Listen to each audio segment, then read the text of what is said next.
Okay, so we're looking at common size statements. And once again, with a common size statement, each number is shown as a percent of a certain amount. On the income statement, we use sales as that amount.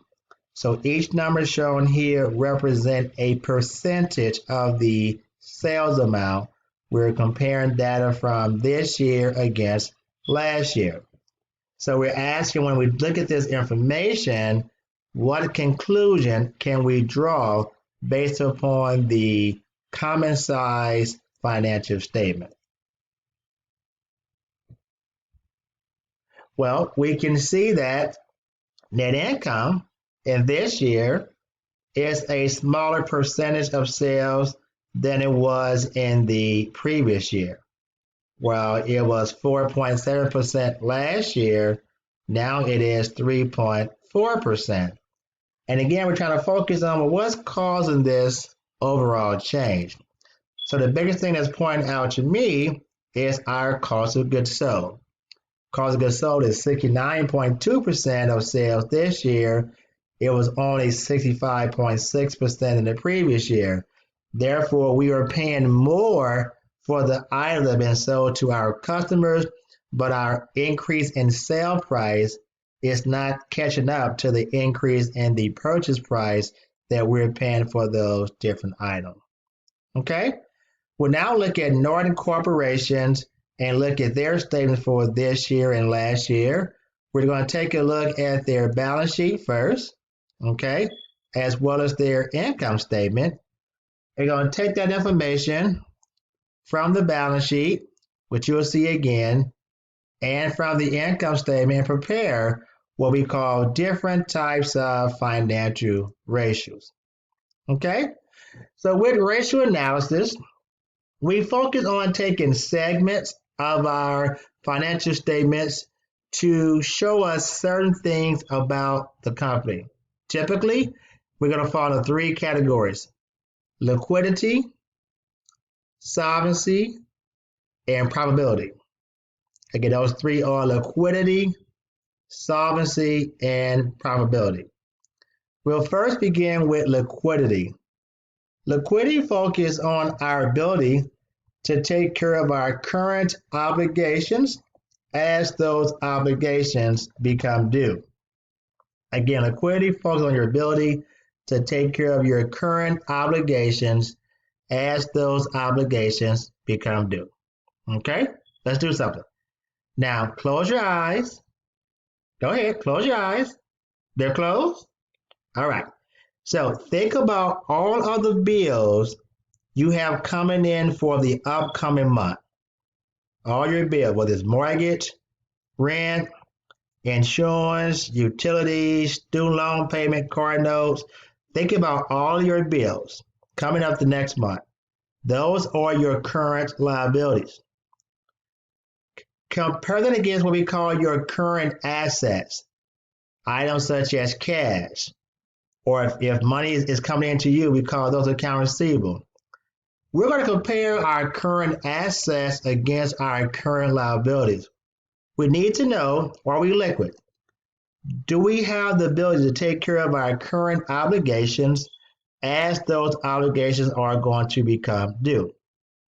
So we have what we call these certain type of ratios that focus on liquidity. We have working capital, the current ratio, and what's called the asset test quick ratio. All of these focus on liquidity, the ability to take care of current obligations as those obligations become due. Okay? So working capital focus on current assets minus your current liabilities. We're saying, is there any excess? Meaning, do we have enough in current assets to take care of all of our current liability? If the number is positive, the difference is known as positive working capital. But if it is negative, it is known as negative working capital. And if we don't have enough in current assets to take care of our current liabilities, then we must use some type of financing to take care of that. We may have to borrow money. We may have to issue shares of stock, which is equity. So again, we're going to focus on, do we have enough in current assets to take care of all of our current liabilities? So the working capital is simply current assets minus current liabilities. Again, working capital is current assets minus current liability.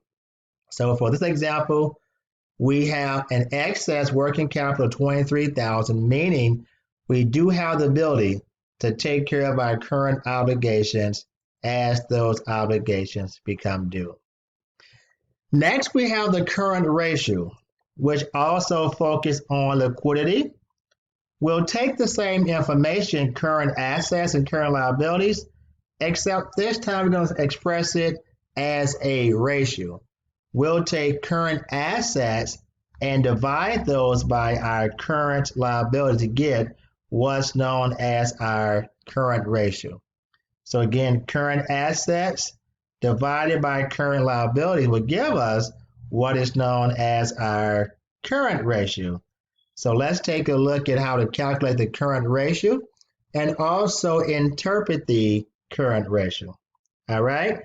So the current assets total $65,000, current liabilities $42,000. That gives us a current ratio of 1.55. So what does that mean?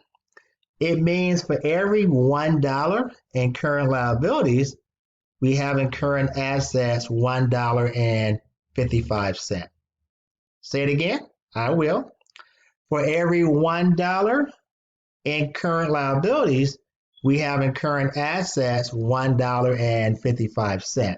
So yes, we do have the ability to take care of our current obligations as those obligations become due. Now, next we have what's called the asset test ratio, which still focuses on liquidity, but it's a little bit more stringent. This time, we don't include all of our current assets, just select current assets, which are cash, marketable securities, and these securities are our investments that we can cash in a time period of less than 3 months. So if you have stocks and bonds that we can cash in less than 3 months, those are known as marketable security. Account receivable and any current notes receivable. So we're not going to include inventory or any prepaid assets in these calculations. So with the asset test ratio, we call these quick assets. These are very liquid assets that are either in the form of cash already, or we can convert to cash in a time period of less than 3 months. With the asset test ratio is 1.19. So we still have the ability to take care of our obligations because for every $1 in current liabilities, we have in quick assets $1.19. So we are showing that we are liquid. We do have the ability to take care of our current obligations as those obligations become due. Okay? We're going to now look at some ratios in terms of asset management purposes. Asset management purposes. So we're going to take a look at our account receivable, our inventory, our sales made on account. So sales made on account refers to sales that the client did not pay upfront for, but will pay us at a later date, and our cost of goods sold.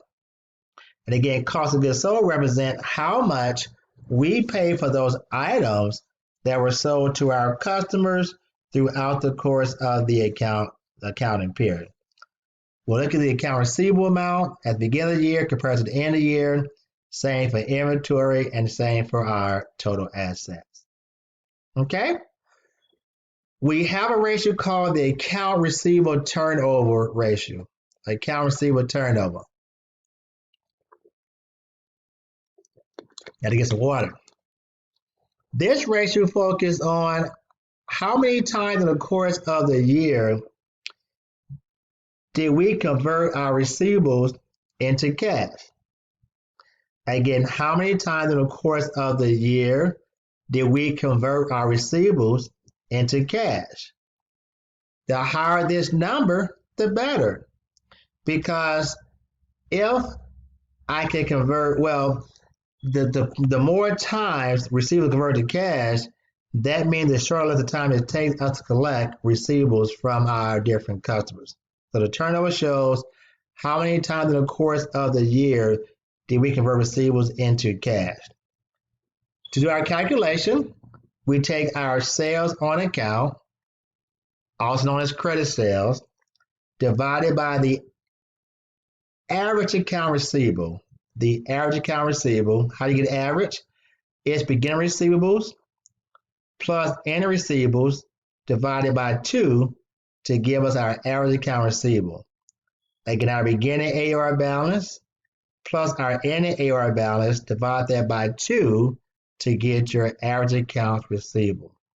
So from this illustration, the receivables turned over 26.7 times. So during the course of the year, we convert receivables into cash 26.7 times during the course of the year. Now, there's another ratio that goes along with this one that shows us the average collection period. So recall our turnover was 26.7 times a year.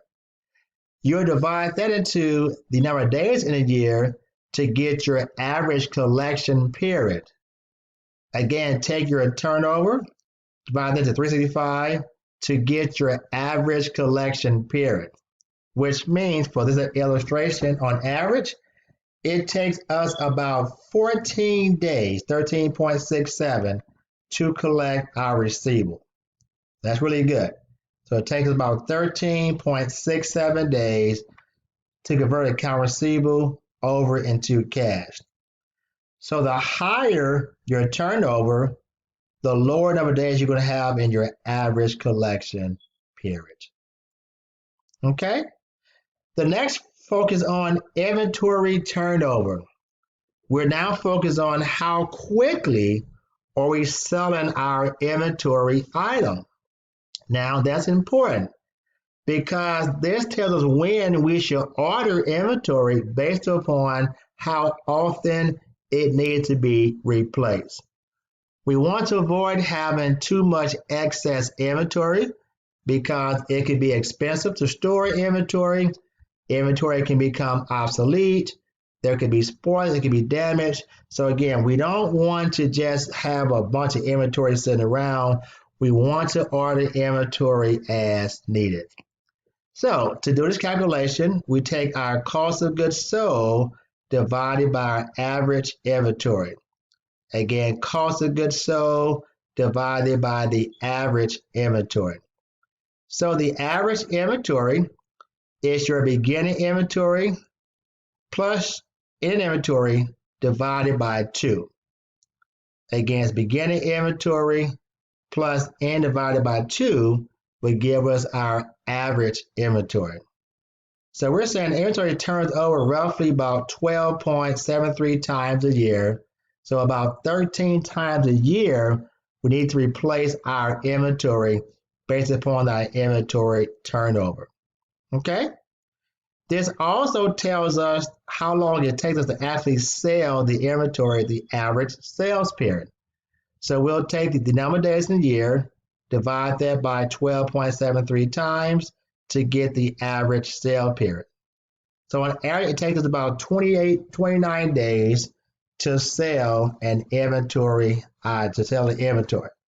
So inventory turns over, it takes us roughly about 29 days to sell our entire inventory. We're going to come back and conclude chapter 16 lecture by looking at some more types of financial ratios. Stay tuned.